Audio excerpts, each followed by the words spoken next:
आप सभी को तो पता ही होगा कि भोला मूवी कैठी की हिंदी रीमेक है, जहां पर कैठी एक ब्रेथ टेकिंग थ्रिलर मूवी थी। उस मूवी में टेंशन शुरुआत से ही बिल्ड होने लगता है और जैसे जैसे फिल्म की कहानी आगे बढ़ती है वैसे वैसे इस फिल्म का टेंशन बढ़ते ही जाता है। ये मूवी अपने एक्सीलेंट स्क्रीन राइटिंग से टेंशन बिल्ड करती ही जाती है और क्लाइमैक्स में जाकर टेंशन रिलीज होता है।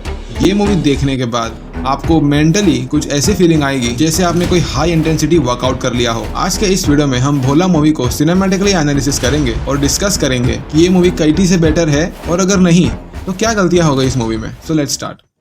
एज अ ऑडियंस ये मूवी देखने के बाद हमें इतना तो समझ में आता है कि अजय देवगन ने भोला मूवी को और रीमेक्स की तरह खाली पैसों के लिए नहीं बनाया है, क्योंकि अजय देवगन इस मूवी में अपनी छाप छोड़ने में कामयाब जरूर हो जाते हैं। अजय देवगन ने इस मूवी की सिनेमाटोग्राफी बिल्कुल अलग रखी है। जहां पर कैठी एक रॉनेस वाइब देती थी, वहां पर भोला अपनी एक यूनिक एस्थेटिक वाइब रखती है। भोला मूवी के एक्शन सीक्वेंसेस भी अजय देवगन ने ग्रैंड लेवल पर एग्जीक्यूट करने की कोशिश की है। सी आई एम नॉट सेइंग कि भोला मूवी का एक्शन बेस्ट था या बहुत ज्यादा अच्छा था, पर अगर आप ध्यान से ऑब्जर्व करेंगे तो हमें पता चलता है कि उन एक्शन सीन्स को लिखते समय कुछ क्रिएटिविटी और एफर्ट्स डालने की कोशिश जरूर की है।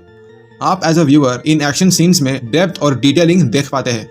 फॉर एग्जाम्पल, वो ट्रक और बाइक चेजिंग सीन में आग वाला कपड़ा खोल के उस बाइकर को सीधा आग में लपेट लेना या उड़ती हुई बाइक्स में टायर्स में रॉड घुसा देना। इसका मतलब अजय देवगन ने एक्शन सीक्वेंसेस की प्लानिंग तो अच्छी की थी, पर प्रॉब्लम शुरू होती है in creative action set pieces के एग्जीक्यूशन के समय। सभी तो ऐसे राजामौली नहीं है ना कि इतनी वियर्ड और क्रिएटिव एक्शन को कन्विंसिंगली दिखा पाए।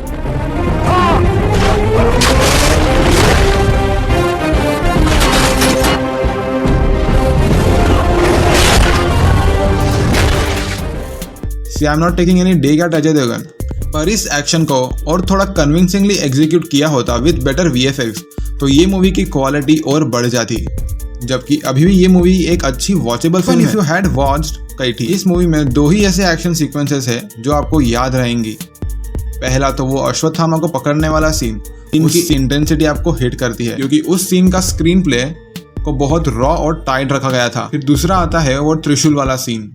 माय गॉड, उस सीन में हमें जो एक्शन कोरियोग्राफी दिखती है त्रिशूल के साथ वो बहुत ही मासी और कूल लगता है। इस सीक्वेंस में हमें दो कमियां जरूर नजर आती है।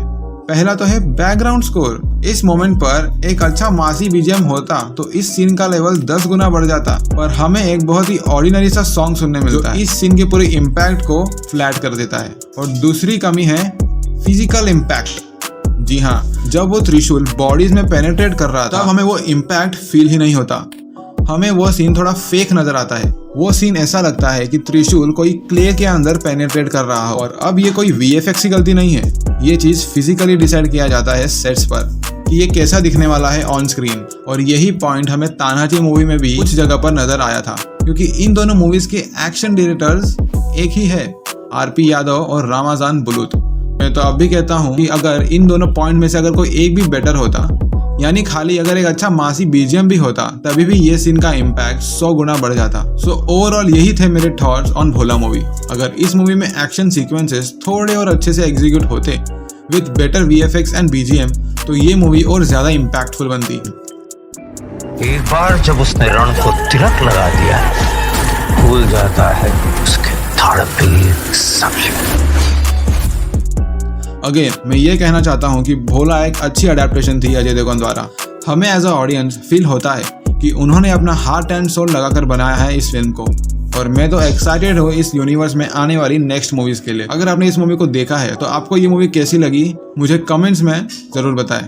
बाय द वे, क्या आपको पता है जॉन विक का मेन आइडियोलॉजी क्या है, क्यों हाई टेबल के पीछे पड़ गया है? अगर नहीं तो ये वीडियो देखिए, बहुत ही इंटरेस्टिंग सिनेमैटिक एनालिसिस किया है, कुछ हिडन डिटेल्स भी बताए हमने। और अब अगर आपको ये वीडियो अच्छा लगा तो लाइक करें और चैनल को सब्सक्राइब जरूर करें।